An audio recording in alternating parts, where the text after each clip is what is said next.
Hare Krishna มื้อนี้มาลินวัด Krishna Temple อยู่ Berkeley this Grand Swarat Prabhu Haribo Prabhu Hare Krishna ค่อยฮู้เพิ่นโอ้ย20-30 ปีละมาลินวัดเพิ่นอันนี้วัดอินเดียกินข้าวอยู่Okay, I will give it.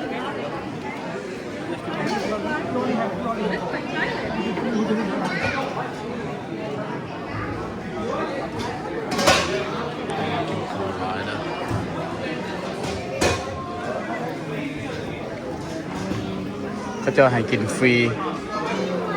อาหาร vegetarian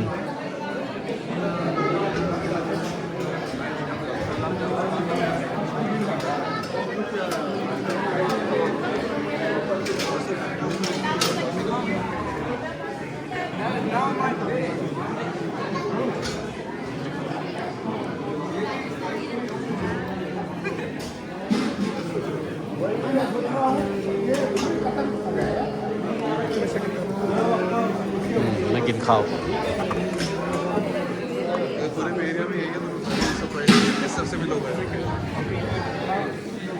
มานี่แต่อายุน้อยๆพุ่นนะอายุแต่13 ปีมาลินอยู่นี่ฮู้คนหลายทุกซันเดย์นี่ก็เจ้าให้คนมากินข้าวเลี้ยงคน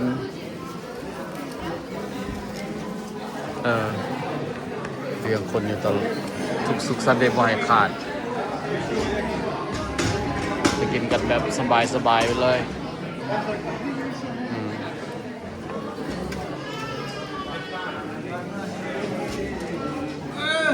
Haribo long time no see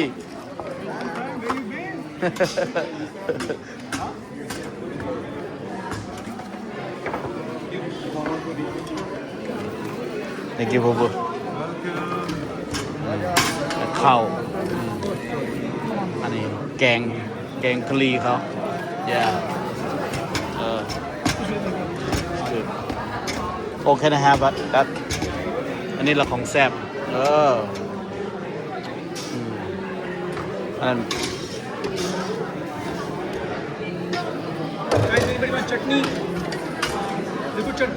ชัตนี่แปลว่าเจลนะ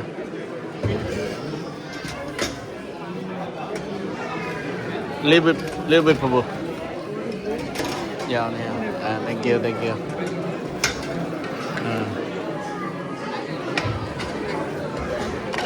it's good thank you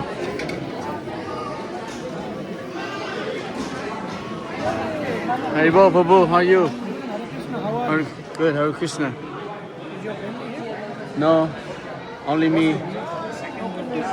no they at home hey Haribo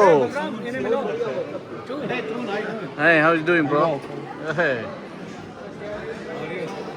good to see you man Hare Krishna ฮู้เบิดนะคนอยู่วัดนี่Hariboนี่อาจารย์ใหญ่นี่อาจารย์ใหญ่นี่เพิ่นมาอเมริกาขี่เรือมาแบบว่าอาศัยเขามาซื่อๆแล้วเป็น heart attack 3 เทื่อยังบ่ตายแล้วก็มานั่งอยู่ภาคแล้วก็สวดมนต์แล้วคนขาวนะไปหาเราแล้วก็เป็นลูกศิษย์เราเต็มคนขาวพวกหยังก็ฮิปปี้นะสมัยนั้นมาหาเราแล้วก็เป็นลูกศิษย์ลูกหยังเราเต็มนึงแล้วก็เผยแผ่ไปฮอดยุโรปแล้วก็ไปรัสเซียเต็มด้วยนะบ่ขาดไอ้โบกูก็เจ้าดีพวกนี้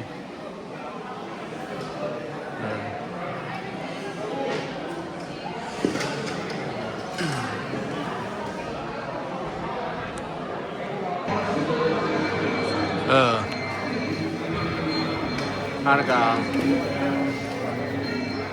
พระ Incarnation ต่อจะลงมาใหม่อันนี้วัดพระคริชนานะใครสนใจก็มาโลดเพิ่นให้ เข้ามากินฟรีKrishna I'm okay cabbage yeah take a little bit more Getting over. This is the last part. Oh, a little bit. Too much for me, huh? Oh, thank you so much. Thank you. Oh, นี่อาหารเพิ่นนี่อาหารเจเด้นี่บ่มีซีนบ่มีเนื้อบ่มีสัตว์หยังเบิด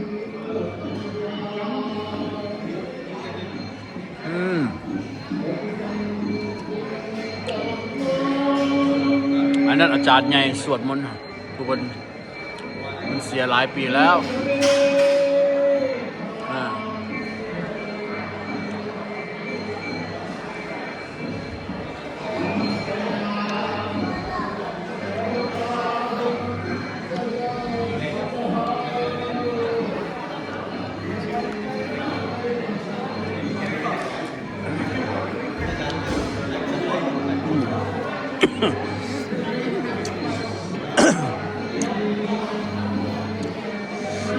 นี่all kind of people okay มีคนบักหลายมาเนี่ย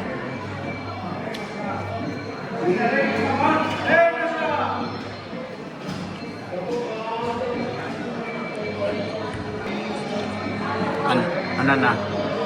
คนนั้นอยากให้คน donation มันจะมี parade อยู่นั่น Golden Gate Park in San Francisco August 23rd 2026ค่อยก็สิได้donate น้ำเพิ่นหน่อยนึงซอยเหลือกันเกือบทุกปีหลังมา donate ซอยกันอะไรก็เขาเจ้าก็มีแห่มีหยังมีเต้นลำมีหยังถ้าใครมีเวลาก็ไปฮันเดอร์วันที่นั้นล่ะของกินก็ฟรี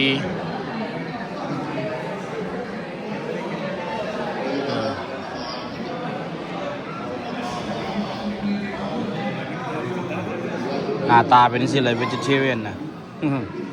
มันใส่เคอรี่หลาย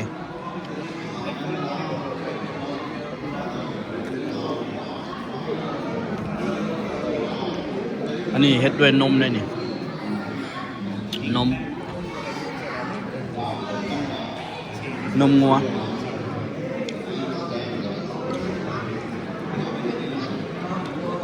เขาเจ้าบ่กินงัวเพราะว่างัวนี่คือเป็นบุญคุณต่อเขามีให้นมเขากินเขาเลยบ่อยากฆ่างัวนั่นซั่นนะ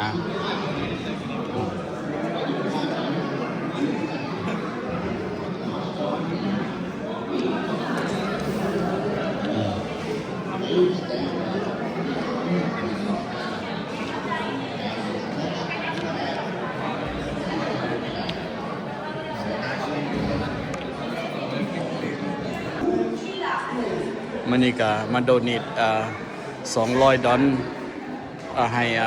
ครูบาของอินเดียเป็นคนอเมริกาแต่เพิ่นบวชแบบศาสนาอินเดียข่อยกับไอเอวิเศษดาลวงศ์กับตุนคำประเพชรพวกข่อยโดเนต$208ให้เทมโปซอยเพิ่นค่าน้ำค่าในก็บ่มีหยังหลายคลิปนี้ก็จบไปแค่นี้ละ Thank you, Bubu. I'll be back. Okay. Well, the other $2 just give it to Temple. That's fine, but the main thing just give to the Ratha Yatra 208. Okay. Okay, Bubu. Thank you. You're welcome. Yeah. Aniga.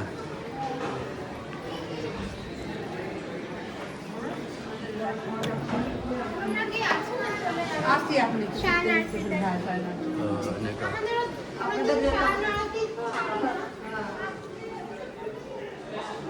มีเสือคาย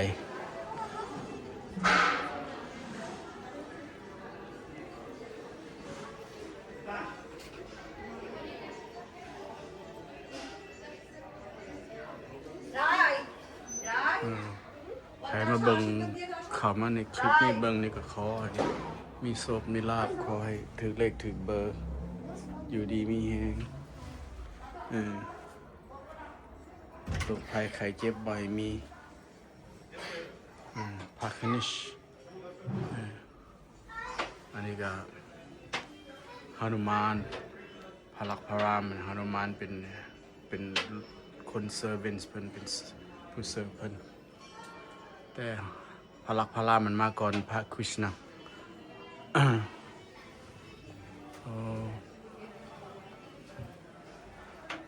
อันนี้กิฟต์ช็อปเป็นไงนี่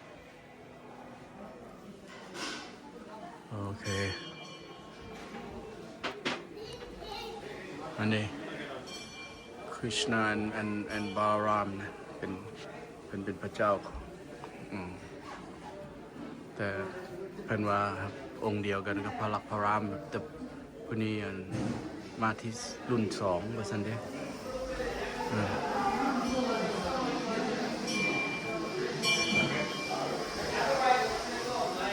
อันนี้เฮือนครัวเพิ่นเฮือ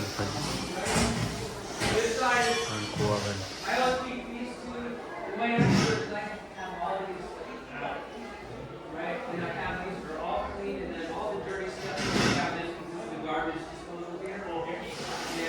อันนั้นเพิ่นก็เฮือนครัวก็สะอาดอยู่มีคนล้างถ้วย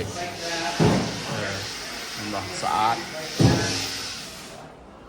นี่ข่อยก็เคยมาล้างถ้วยอยู่ซอยเพิ่นสมัยยังเป็นหนุ่มๆอยู่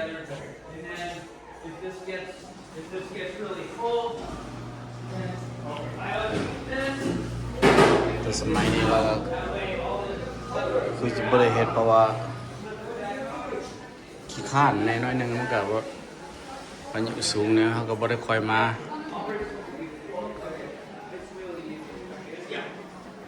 It's a big help.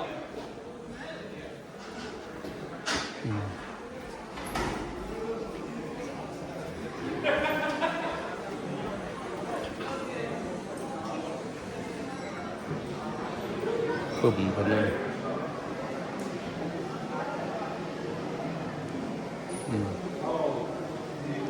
How to cook vegetarian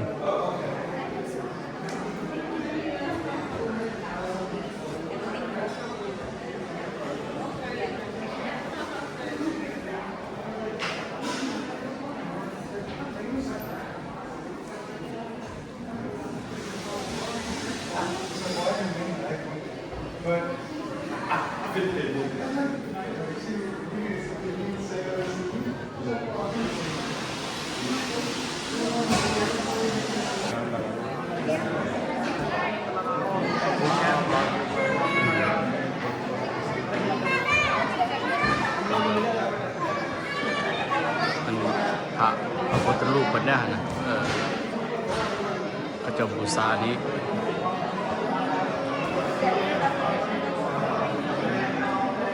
อันนี้เป็นอ้ายน้องกัน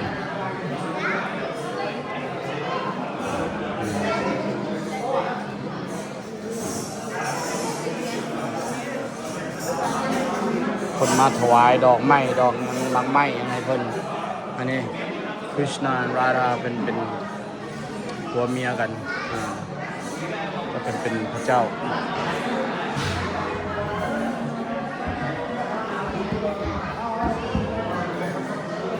วิชนูอันนี้นี่แบบว่าพญาครุฑที่วิชนูมาแล้วก็มาซอยสร้างเอาดอกไม้ให้พญาถวายดอกไม้ให้พระอินทร์นะ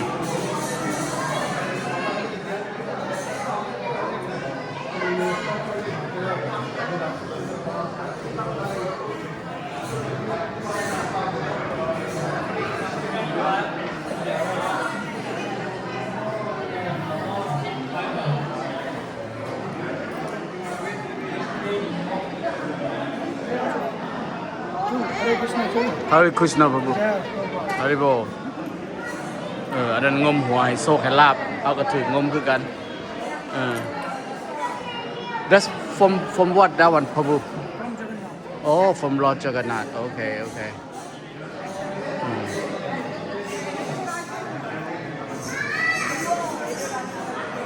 How you do? Yeah, long time no see, huh?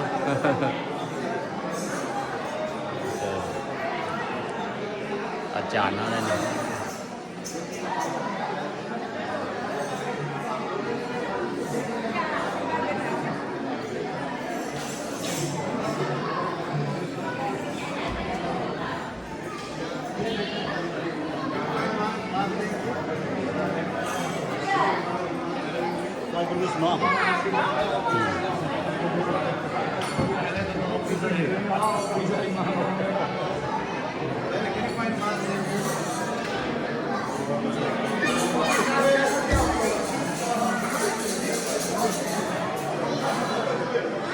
พระคริสต์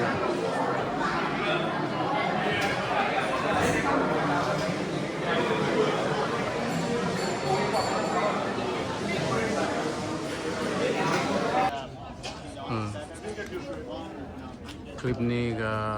จบลงแค่นี้แหละพี่น้องวันนี้อยู่เบิร์กลีย์นี่ International Society for Krishna Consciousness โอเคอันน่ะเพิ่นความหมายว่าเพิ่นเวลคัมทุกสัญชาติแล้วก็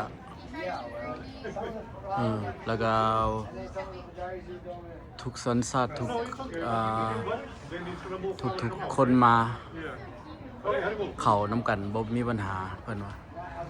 อันนี้ international ตัวนี้นะใครก็มาได้มีสิทธิ์มาได้เพิ่นเวลคัมทุกคนโอ้อยู่ยุโรปนี่ป้าดอกเต็มนึงละ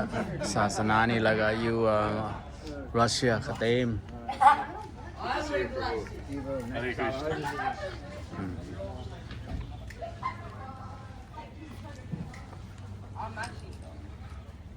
คนขาวก็มาหลายบ่มีแต่คนอินเดียหรอกคักแล้ววันนี่แหละ Berkeley Temple Hare Krishna Temple อยู่ถนนนั้นก็ Telegraph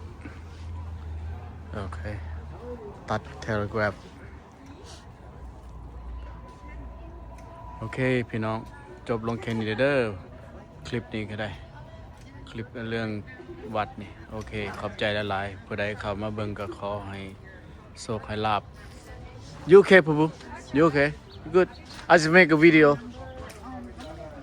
โชคให้ลาภให้อยู่ดีมีแฮงคันไผเข้ามาเบิ่งสาธุ